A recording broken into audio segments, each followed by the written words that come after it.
प्यारे बच्चों नमस्कार। आज मैं महादेवी वर्मा द्वारा रचित गिल्लू पाठ का दूसरा खंड आपको पढ़ाने आई हूँ। जैसा कि आपको पता ही है बेटा कि महादेवी वर्मा छायावादी कवित्री व गद्य लेखिका थी। ये इनका चित्र है बेटा, और इसको आप अच्छी तरह से देख लीजिए और इनको पहचान लीजिए, है ना।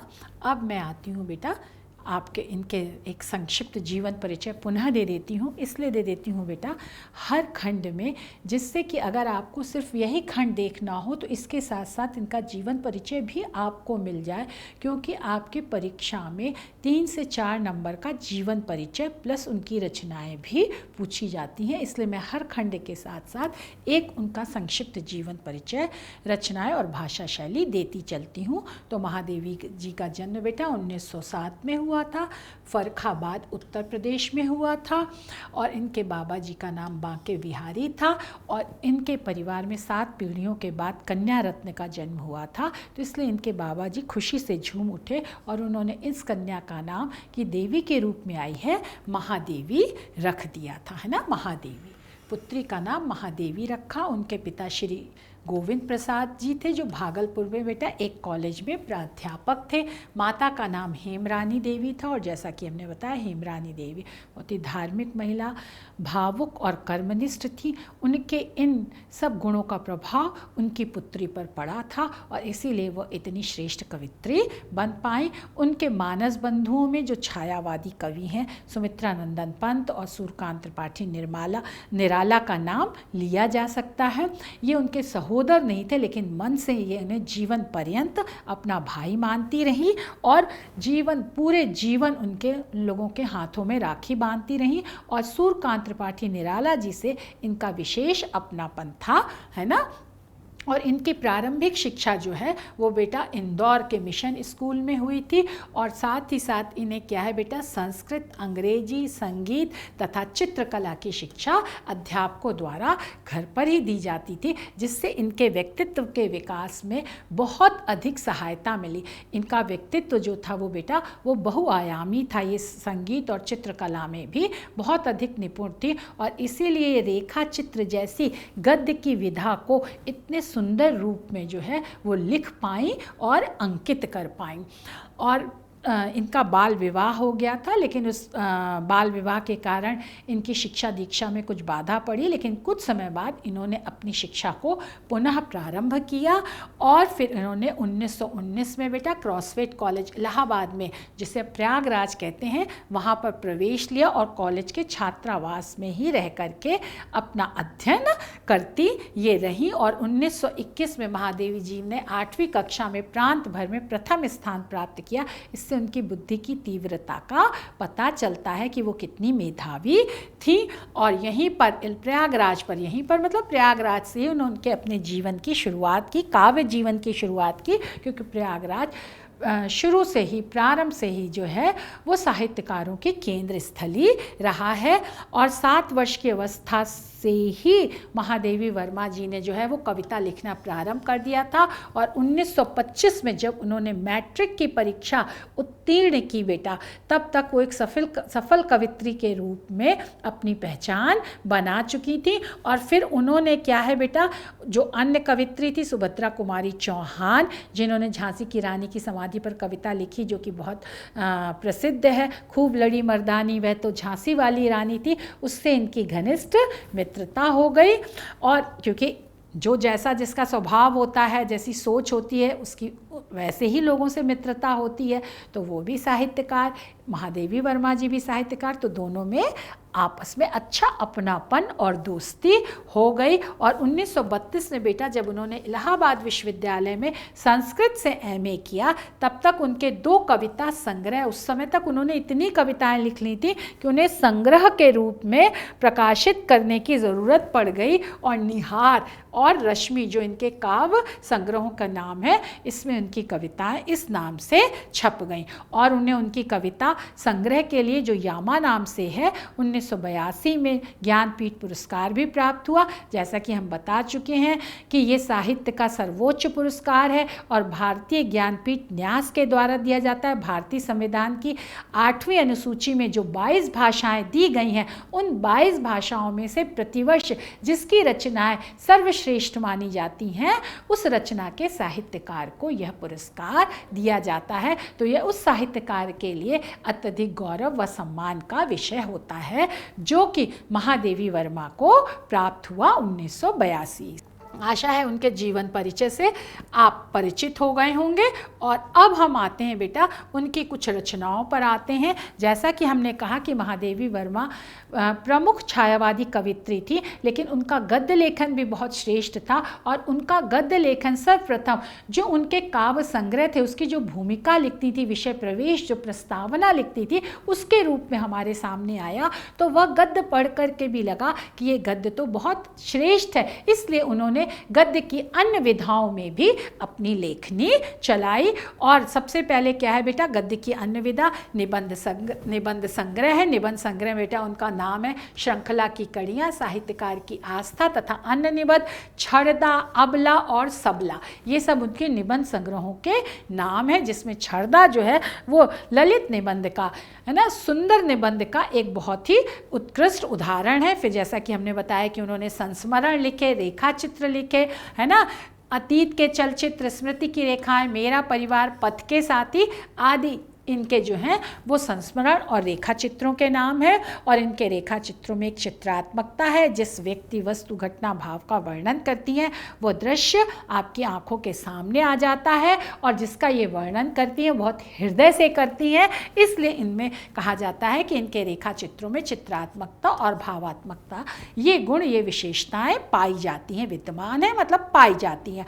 और इन्होंने चांद पत्रिका का संपादन भी किया था और उसमें नारीवादी चिंतन को बहुत अधिक स्थान दिया, इसलिए ये जो है वो स्त्रीवादी पत्रिका के रूप में, सर्वश्रेष्ठ स्त्रीवादी पत्रिका के रूप में चांद जो है वो उभर करके सामने आई है। उन्होंने आलोचना भी लिखी है, दीप यामा और दीप शिखा की भूमिका, ये सब गद्य की विधाएं हैं बेटा, निबंध हो, संस्मरण हो, रेखा चित्र हो, आलोचना, ये सब गद्य की विधाएं हैं, गद्य के विभिन्न प्रकार हैं, है ना। तो इन सभी विधाओं पर इन्होंने अपनी लेखनी चलाई है और दीप शिखा की भूमिका, यामा, है ना, और हिंदी का विवेचनात्मक गद्य आदि इनके जो हैं वो आलोचना से संबंधित लेखन है। फिर ये जैसा कि हमने कहा ये कवित्री हैं, प्रमुख कवित्री छायावाद की, और निस्संदेह इनकी कविताएं जो हैं वो सर्वश्रेष्ठ हैं, उत्कृष्ट हैं, है ना।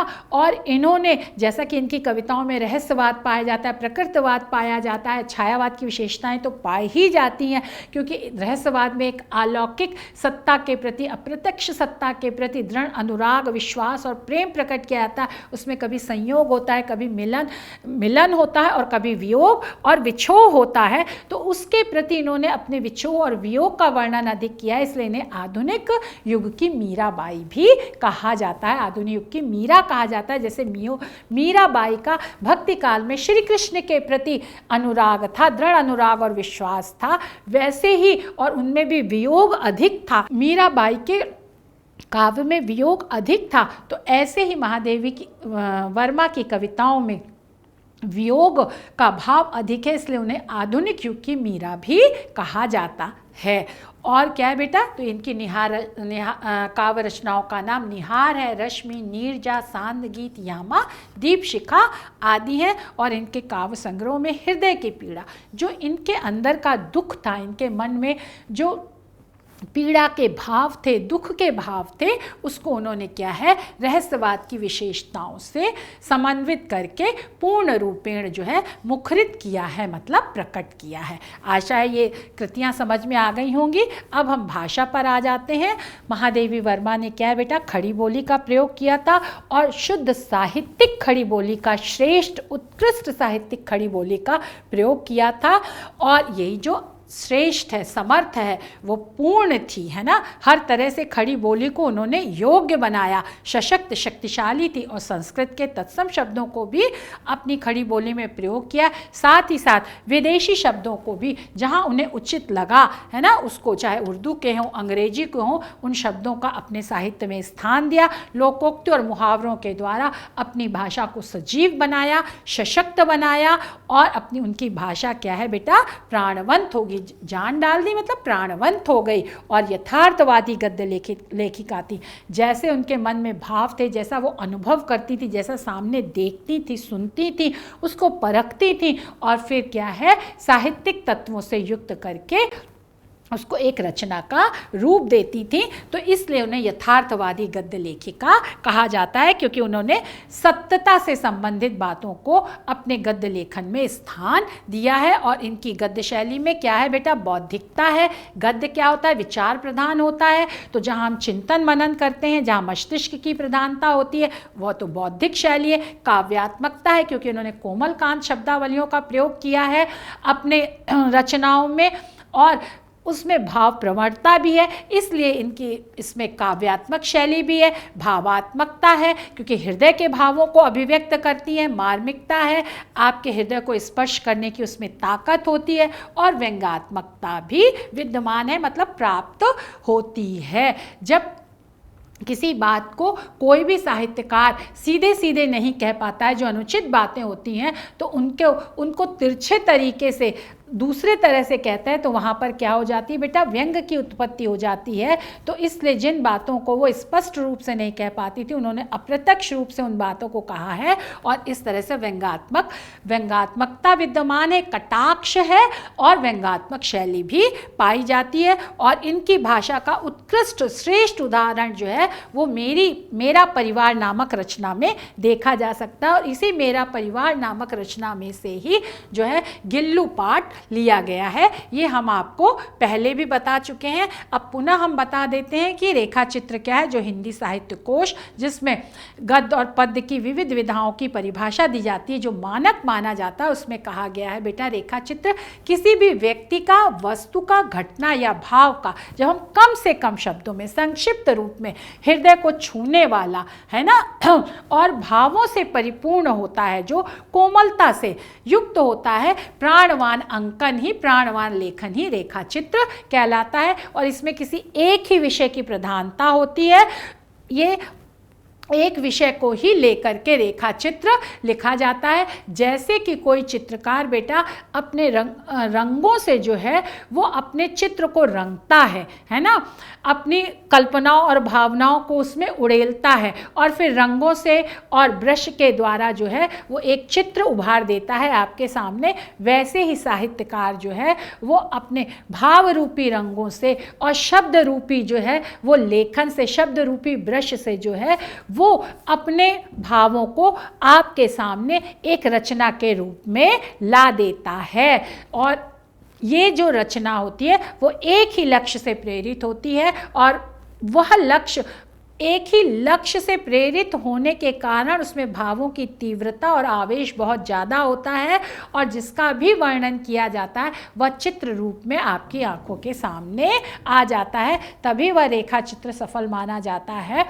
और महादेवी वर्मा के रेखा चित्र इसीलिए अनुपम है, विशिष्ट हैं, श्रेष्ठ हैं, क्योंकि वह जिसका वर्णन करती हैं, जैसे उन्होंने गिल्लू पाठ में लघु प्राणी गिल्लू गिलहरी का वर्णन किया है, तो उसका जो भी उन्होंने वर्णन किया उसके क्रियाकलाप का और उसकी संवेदनाओं और भावनाओं का और खुद की संवेदनाओं और भावनाओं का वर्णन जो किया है, वह सब दृश्य आपकी आंखों के सामने आ जाते हैं।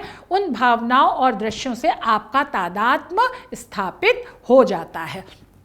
तो ये हो गया बेटा छाया चित्र।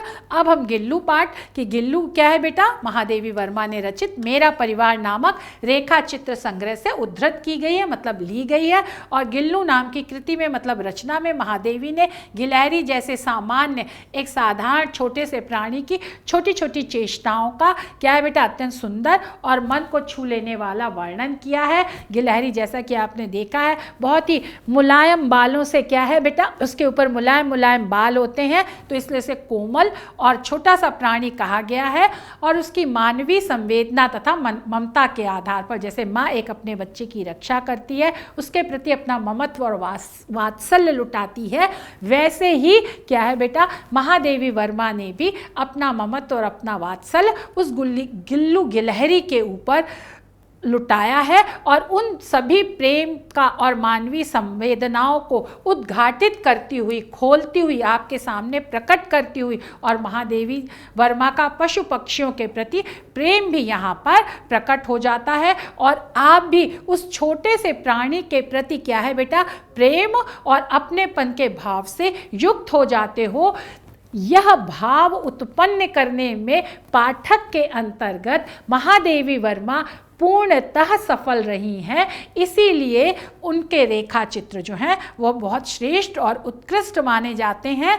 और इसमें जो भाषा जो है वो उन्होंने साधारण भाषा, लोक जीवन, क्योंकि ये है साधारण सा विषय है ना, हम और आप में से किसी के साथ भी हो सकता है, तो इस तरह से लोक जीवन के शब्दों को भी, लोक से संबंधित आम शब्दों को, साधारण शब्दों का भी प्रयोग करके उसको जीवंत बना दिया है, प्राणवंत बना दिया है और उसका समावेश किया है, मतलब उसके अंदर डाला है ना, सम्मिलित किया है। और इस तरह महादेवी जी की भाषा शुद्ध साहित्यिक खड़ी बोली है।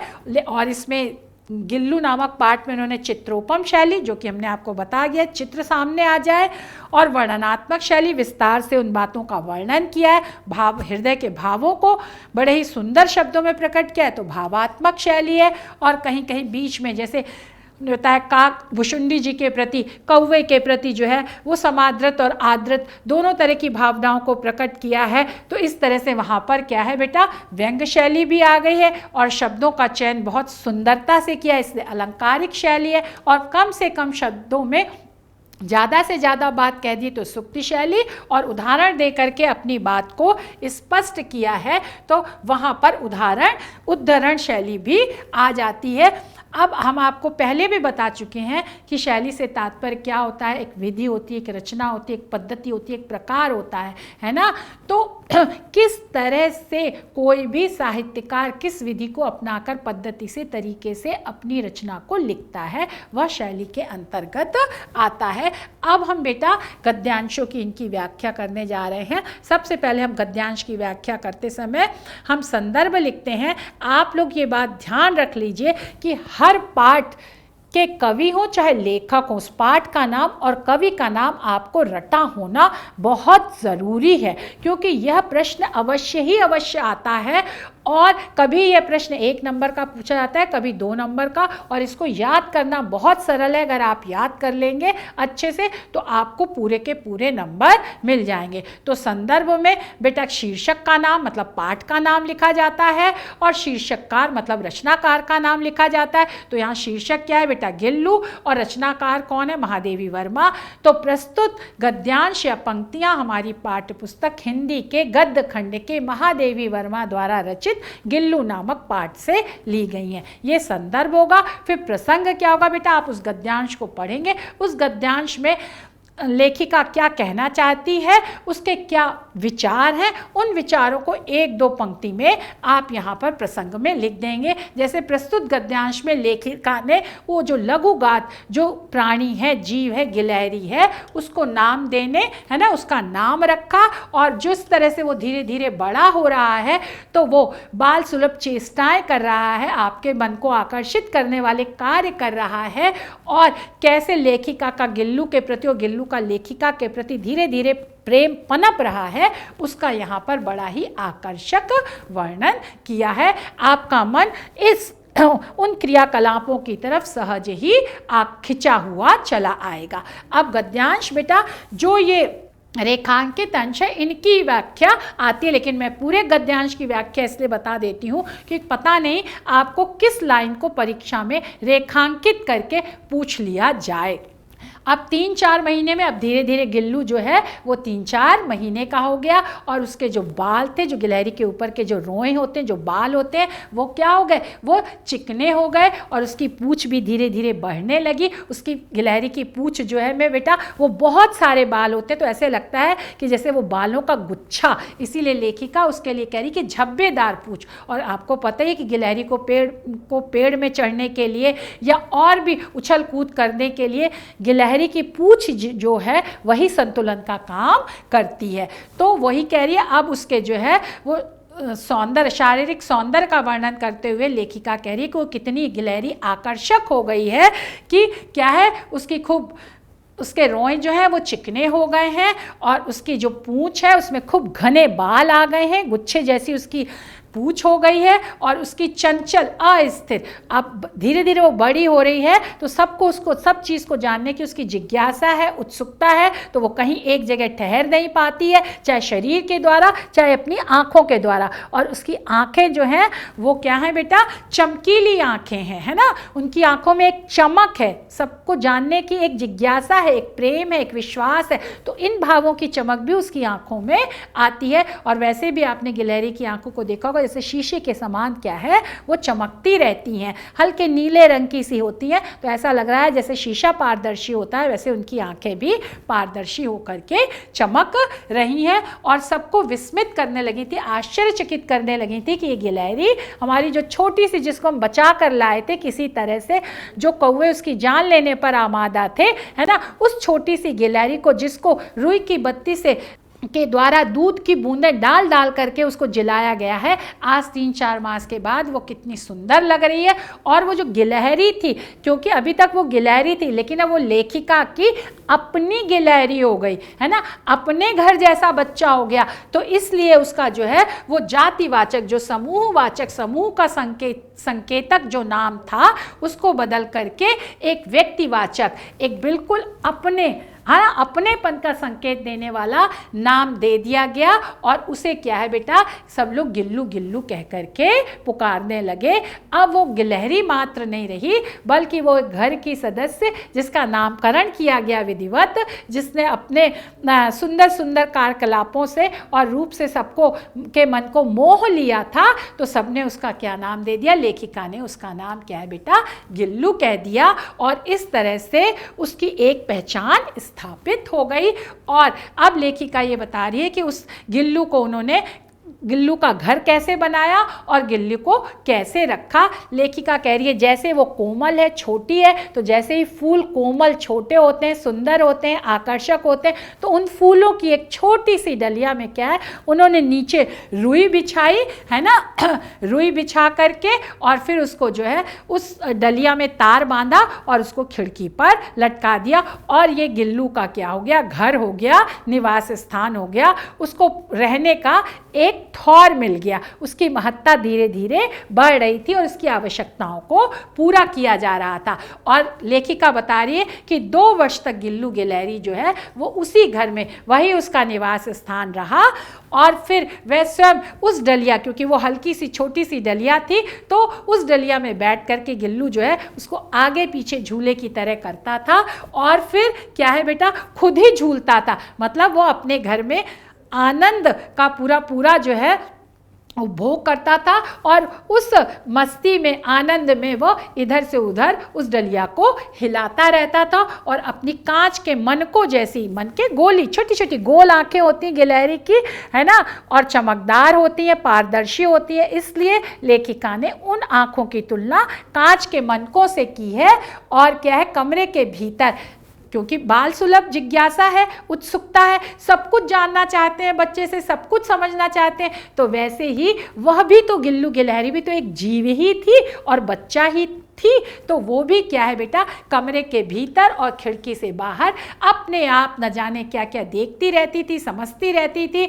उसका जो घर था झूला रूपी, उसमें वह झूलती रहती थी। परंतु ये सब देखते देखते, करते करते उसके अंदर क्या है, एक समझदारी, एक बुद्धिमत्ता, और जो इस बुद्धिमत्ता से प्रेरित होकर के जो कार्य करती थी उससे सबको बहुत विस्मय होता था, है ना, सब आश्चर्य में पड़ जाते थे। क्योंकि जब जब लेखिका कह रही है कि वो लिखने बैठती तो जैसे बच्चे क्या हैं, छोटे बच्चे माँ बाप का ध्यान अपनी ओर आकर्षित करते हैं, उन्हें लगता है कि सब लोग हमारी ही तरफ देखें, हमारी ही बातें सुने और हमारे ही क्रियाकलापों का आनंद लें। वैसे ही वह गिल्लू भी, जो लेखिका जिसकी माँ की तरह थी और वह गिल्लू उस लेखिका की बच्ची की तरह थी, तो लेखिका बता रही जब वो लेखिका लिखने बैठती तो वो अपना ध्यान, है ना, मेरा ध्यान अपनी ओर खींचने के लिए उसके अंदर इतनी तीव्र इच्छा होती, इतना उसके अंदर लालसा जागृत होती कि ये जो माँ रूपी लेखिका हैं वो मेरे ही तरफ देखें,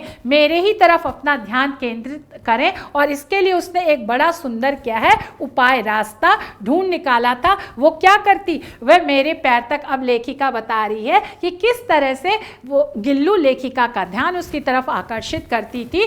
पैर तक आकर, पैर अपने झूले से, अपने घर से उतर करके क्या है बेटा, पैर तक आ जाती, फिर पर्दे पर चढ़ जाती सर से, है ना, एकदम सर से मतलब बिल्कुल तेजी से ऊपर चढ़ जाती और फिर तेजी से क्या है उतर जाती। और जब ये उसका उतरने चढ़ने का क्रम तब तक चलता रहता जब तक कि लेखिका उसे पकड़ने के लिए उठ नहीं जाती। इस तरह से वो लेखिका का ध्यान भंग करती, अपनी तरफ ध्यान आकर्षित करती और जब तक लेखिका उसको पकड़ करके उसको प्यार नहीं कर लेती थी तब तक क्या है वो मानती नहीं थी, इस तरह के क्रियाकलाप कर लेती थी। फिर लेखिका भी बेटा उसे छोटे बच्चे की तरह उस गिल्लू गिलहरी को क्या करती, एक लिफाफे में रख देती थी। बस उसका सिर और आगे के 2 पंजे लिफाफे से बाहर निकले रहते थे और पीछे का सारा शरीर जो है वो लिफाफे के अंदर रहता था। इस तरह से गिल्लू को भी बड़ा मजा आ जाता कि वो अपनी माँ रूपी लेखिका के पास में है और लेखिका को भी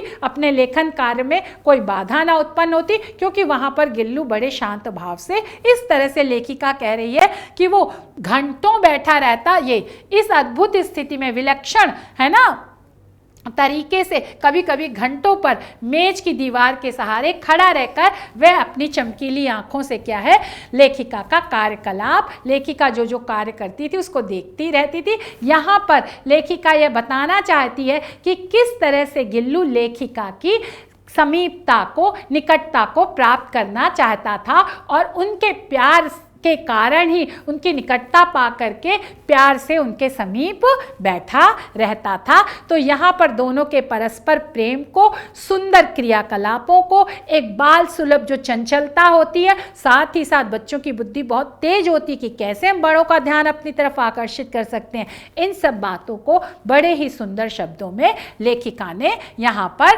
प्रकट किया है।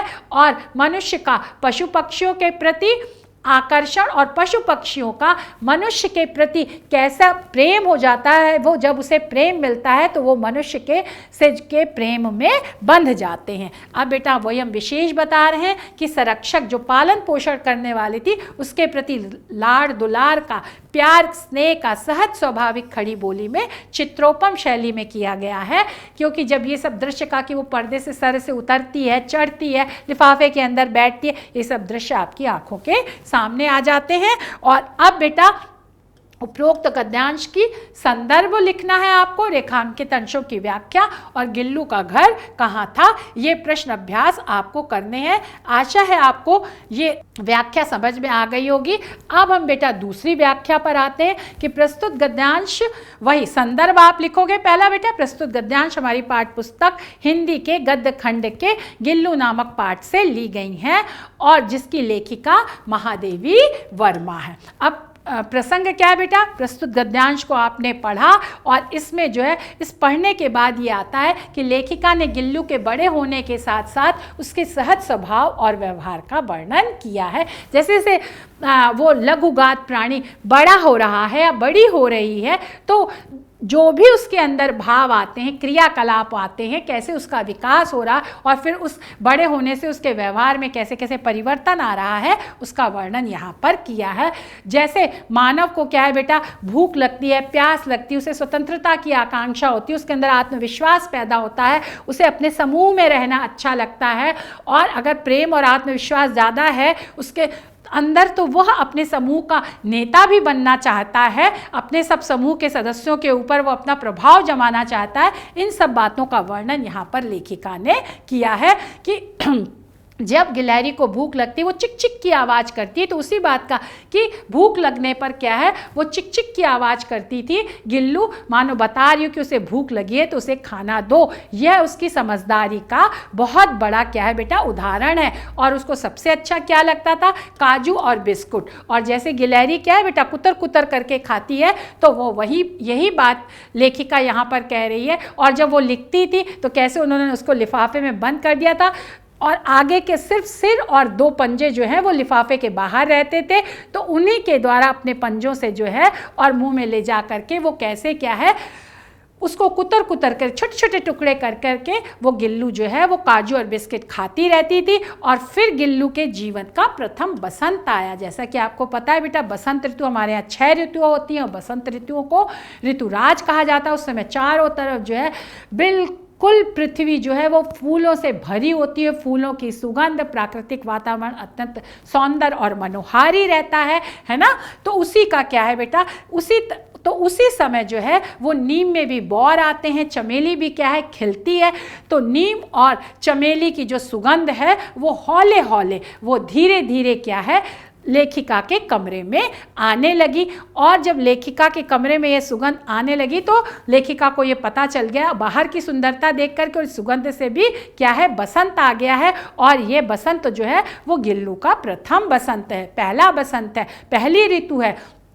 तो बाहर की वो क्या है वहाँ पर जो लेखिका का कमरा था वहाँ पर जो एक खिड़की थी, खिड़की में जो जाली लगी थी उस जाली के अंदर तो गिल्लू रहती और जाली के बाहर जो है वो अन्य गिलहरियाँ समूह बना करके आ जाती थी और अपनी भाषा में चिक चिक चिक चिक करते हुए वह आपस में बात करते थे। इधर से गिल्लू चिक चिक करती थी और उधर से जाली के उस पार जो है वो अन्य गिलहरियाँ बात करती थी और इस तरह से दोनों में भावों और विचारों का आदान प्रदान होता था। लेखिका ने जब यह देखा तो उन्हें लगा कि अब गिल्लू को जो है वो अपने साथियों के साथ रहने के लिए या खेलने के लिए भेजा जा सकता है और इसे स्वतंत्रता की भी आवश्यकता है। तो लेखिका को क्या है बेटा और लेखिका ने देखा कि किस तरह गिल्लू जो है वो बड़े उससे देख रही है, बड़े प्यार और भाव से जो है जो बाहर गिलहरियाँ खेल रही हैं अपनी स्वतंत्रता का आनंद ले रही हैं, तो गिल्लू बड़े ध्यान से उनको देख रही है। तो लेखिका ने उसकी इस भावना को समझा और फिर क्या है बेटा उन्होंने उसे लगा कि इसे मुक्त करना, इसे स्वतंत्र करना आवश्यक है। लेकिन लेखिका के पास क्योंकि वो गिल्लू रहती थी वो मनुष्यों के पास रहती थी, सुरक्षा के वातावरण में रहती थी, एक सुरक्षा कवच उसके तरफ चारों तरफ था। तो लेखिका ने उसे पूर्ण रूप से स्वतंत्र नहीं किया बल्कि अपनी जो उसकी खिड़की की जाली का एक हिस्सा उन्होंने काट दिया जिससे वो बाहर जा सके, जब उसका मन करे अपने साथियों के साथ खेल सके, घूम सके और जब उसका मन हो तो वह उस जाली के छेद से अंदर भी आ सके और लेखिका के साथ भी रह सके, अपने घर में आराम कर सके गिल्लू, है ना। तो कीले निकालकर लेखिका ने क्या जाली का एक कोना खोल दिया और इस मार्ग से गिल्लू बाहर जाने पर उसने मुक्ति की सांस ली, चैन की सांस आई कि अब मुझे स्वतंत्रता मिल गई है। और इस छोटे जीव को घर में पले कुत्ते, क्योंकि लेखिका को पशु पक्षियों से बहुत प्रेम था, तो उसने अपने लेखिका ये बताना चाह रही है कि ये गिलहरी तो बहुत छोटा सा जीव था लेकिन उनके यहाँ कुत्ते हैं, बिल्ली हैं, ये सब पले हुए थे, तो इनसे बचाना भी एक उनके लिए बहुत कठिन समस्या थी, कठिन बात थी। और आवश्यक कागज पत्रों के कारण मेरे बाहर जाने पर कमरा बंद ही रहता था, है ना। तो इससे ये भी एक समस्या का समाधान हो गया कि गिल्लू दिन में उस जाली से जो है जाली के छेद से बाहर चली जाती थी, अपने साथियों के साथ अपना समय व्यतीत कर पाती थी। इस तरह घर के जो अन्य बड़े पशु थे, बिल्ली, कुत्ते, उससे भी उसकी सुरक्षा हो जाती थी। और लेखिका बता रही जैसे ही कॉलेज से लौटते थे, है ना, और कमरा खोला जाता था और जैसे ही लेखिका अंदर अपने कदम रखती थी, पैर रखना मतलब कदम रखती थी, गिल्लू तुरंत अपनी जाली के द्वार से, दरवाजे से भीतर आकर और पुनः वही अपना प्रेम प्रकट करने लगता था। जैसे वो पहले पर्दे पर ऊपर से नीचे चढ़ता उतरता था, अब लेखिका के ऊपर जो शरीर पर क्या है बेटा, पैर से सिर और सिर से पैर तक दौड़ने लगा। इस तरह अपनापन प्रकट करने लगा, अपना प्रेम और अपना स्नेह प्रकट करता था। और ये रोज का का उसका क्या था बेटा, उसका रोज का क्रम था। ये रोज की उसकी एक तरह से समय सारणी बन गई थी, क्रियाकलाप बन गया था अति आवश्यक, कि जैसे ही लेखिका घर में आएगी और अपने कमरे में प्रवेश करेगी, और गिल्लू इतना चौकन्ना रहता था बाहर रह के भी कि ये आहट पाते ही वो आ जाता था और लेखिका के प्रति इस तरह से ऊपर से नीचे लेखिका के ऊपर चढ़ करके अपने प्रेम को प्रकट कर देता था। अब जीव मात्र की मूलभूत प्रवृत्तियों से भूख, प्यास, स्वतंत्रता जो हमने बताया, मित्रता आदि का मनोवैज्ञानिक वर्णन बड़े ही समर्थ खड़ी बोली व विवेचनात्मक शैली में किया है लेखिका ने। अब ये गद्यांश का संदर्भ, रेखांकित अंश की व्याख्या और गिल्लू को खाने में क्या दिया जाता था बेटा, ये प्रश्न हमने आपको दिए हैं। अब हम तीसरे गद्यांश पे आते हैं। सबसे पहले आप वही संदर्भ लिखोगे बेटा। प्रस्तुत पंक्तियां हमारी पाठ्य पुस्तक हिंदी के गद्य खंड के गिल्लू नामक पाठ से ली गई हैं और जिसकी लेखिका महादेवी वर्मा है, और ये गिल्लू शीर्षक। और प्रसंग फिर आ जाओगे बेटा, गद्यांश की प्रमुख बातों को, जो मुख्य बातें हैं उनको एक दो लाइन में प्रकट कर दोगे कि लेखिका ने गिल्लू की बाल सुलभ, जो बचपन में जो बड़ी आसानी वाली जो शरारतें होती हैं, चंचलता होती है, उसका बड़ा ही मनोरम सुंदर अंकन चित्रण किया है। अब लेखिका यहाँ बता रही है कि कमरे से बाहर जाने पर गिल्लू भी खिड़की की खुली जाली की राह मतलब रास्ते। अब लेखिका बता रही है कि गिल्लू का मुझसे कितना प्यार था, लेकिन साथ ही साथ अपने साथियों से भी प्रेम था। जब तक लेखिका उस कमरे में रहती, गिल्लू उस कमरे में रहता, और जैसे ही लेखिका उस कमरे से बाहर जाती, क्या है बेटा, गिल्लू भी अपनी मित्रता का और स्वतंत्रता का आनंद लेने के लिए वो कटी हुई जाली से बाहर चला जाता और वहां पर गिलहरियों के झुंड में समूह में नेता बना हर डाल पर उछलता कूदता रहता। वह अपनी स्वतंत्रता का आनंद लेता और साथ ही साथ गिलहरियों की जो एक डाल से दूसरे डाल पर आना जाना, उछलना कूदना, जो खेल खिलाड़ीपन है वह करता और इस तरह से अपने जीवन का भरपूर आनंद उठाता। वो धीरे धीरे एक सामाजिक प्राणी बन रहा था, ये लेखिका यहाँ पर कहना चाहती है। लेकिन वो इतना समझदार था, बुद्धिमान था, और कहते हैं ना कि मारने वाले से बचाने वाला बहुत बड़ा होता है। तो जो उसकी संरक्षिका माँ थी लेखिका महादेवी वर्मा, जैसे ही उनके 4 बजे आने का समय होता, वो ठीक 4 बजे क्या है भीतर आ जाता, उस कमरे में आ जाता, और उस कमरे में जो उसका रहने के लिए जो एक डोलची थी, डलिया थी, जिसको वो झूले की तरह भी उपयोग करता था, उस पे आकर के क्या बेटा बैठ जाता और झूलने लगता, जैसे इंतजार कर रहा है, प्रतीक्षा कर रहा है, और उनके आने पर अपनी प्रसन्नता को व्यक्त कर रहा है। और अभी भी उसके अंदर लेखिका को चौंकाने की इच्छा जो है वो गई नहीं थी। ये बाल सुलभ जो शरारत है वो करने से वह चूकता नहीं था, और इस तरह से वह अपने प्रेम को लेखिका के प्रति प्रकट करता रहता था। उसमें न जाने कब और कैसे उत्पन्न हो गई, और इसलिए वो कभी क्या है, लेखिका कह रही है, फूलदान के फूलों में छिप जाता, कभी पर्दे की चुन्नटों में, प्लेटों में, और कभी सोन जूही की पत्तियों में छुप करके वो मुझे क्या है चौंका देता था, मुझे डरा देता था, और इस तरह से अपनी बाल क्रीड़ा और मेरे प्रति अपने प्रेम को भी प्रकट कर देता था। अब लेखिका बता रही है कि गिल्लू इतना समझदार था, है ना, इसीलिए लेखिका के पास अन्य पशु पक्षी भी पाले हुए थे, लेकिन उनमें से किसी की भी हिम्मत नहीं थी कि वो लेखिका के साथ बैठ करके या पास में आकर के एकदम सट करके भोजन करे। लेकिन एक गिल्लू ही ऐसा था, उसको इतना अधिक स्नेह मिला, तो इसलिए उसकी जो धड़क थी, वो झिझक जो थी वो खुल गई थी।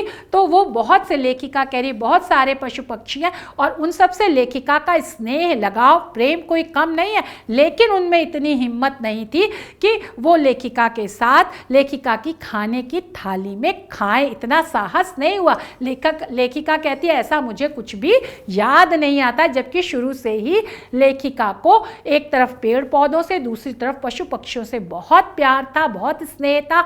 तो उन्होंने अपने घर को पेड़ पौधों से भी सजा रखा था और बहुत सारे पशु पक्षी भी पाल रखे थे। लेकिन गिल्लू इनमें अपवाद था, वो सामान्य नहीं था, वो असामान्य था। बहुत अधिक लेखिका उससे प्रेम करती थी और वो भी लेखिका से बहुत अधिक प्रेम करता था। इसीलिए उसके अंदर इतनी अधिक आत्मविश्वास का भाव आ गया था, इतना अधिक अपनापन आ गया था कि वो लेखिका के साथ लेखिका की थाली में खाने लगा था और एक एक चावल लेखिका उसे देती जाती थी। शुरू में तो बड़ी मुश्किल से लेखिका ने उसको अपनी थाली के बगल में मेज के ऊपर बैठाना सिखाया और फिर पहले लेखिका उसे खिलाती थी एक एक चावल, लेकिन धीरे धीरे उसको इतनी तमीज़ आ गई कि वो एक एक चावल का दाना जो है वो लेखिका की थाली से उठाता था और उसको क्या है बेटा खाता था। और फिर इस तरह से क्या है बेटा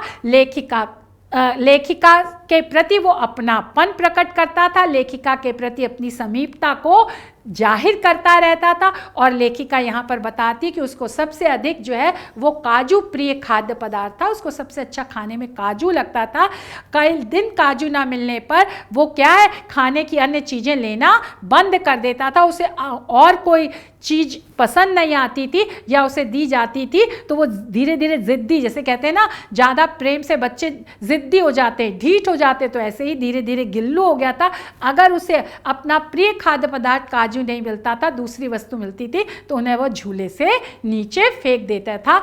ये भी एक बाल मनोविज्ञान का, बाल सुलभ क्रियाकलाप का लेखिका ने सुंदर शब्दों में वर्णन किया है। और इसमें विशेष है बेटा, लेखिका द्वारा गिल्लू को अनुशासित बनाया गया और उसकी स्नेहपूर्ण जिद्द का सरल सहज भाषा में आत्मपरक शैली में वर्णन किया। उन्होंने अपनी भावनाओं को क्या है बेटा इस गद्यांश में व्यक्त किया है। अब ये आपके 3 अभ्यास प्रश्न है, वही संदर्भ, रेखांकित अंश की व्याख्या और गिल्लू कहाँ छिप जाता है, शिक्षा और संदेश क्या मिलता है बेटा इस पाठ में। वही कि सर्वभूत हिते रहता, सभी प्राणियों की भलाई करने में लगे रहना चाहिए और दया धर्म का मूल है ना। दया ही हमारे कर्तव्य पालन का आधार है, प्रथम सीढ़ी है। और इस संसार में क्या है बेटा, जीवों पर दया करने के बराबर कोई धर्म नहीं है। इसलिए और दया भाव से युक्त होकर के ही हमें अपने सारे कार्यकलाप करने चाहिए। आशा है इन 3 गद्यांश की व्याख्या, जीवन परिचय, शिक्षा संदेश, भाषा शैली, रचना सब आपको समझ में आ गया होगा। आपकी कोई समस्या हो तो हमसे पूछिएगा, है ना, हम आपको बताएंगे। अब मैं गिल्लू का तीसरा खंड भी आपको पढ़ाती हूँ। धन्यवाद, नमस्कार।